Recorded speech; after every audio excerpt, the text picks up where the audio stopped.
Today we will use a pen to draw a mandala.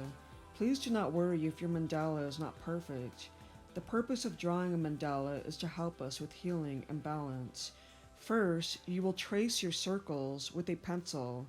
Use the smallest circular shape and continue tracing all the different circle shapes you have.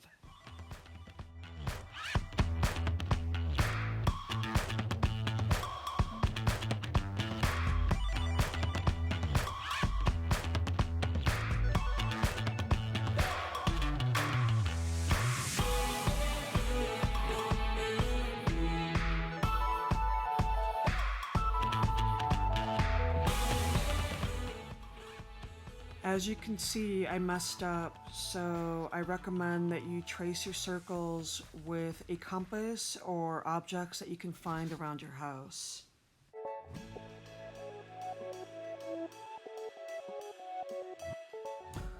If nothing comes to you, don't be afraid to check out other mandalas to get inspired.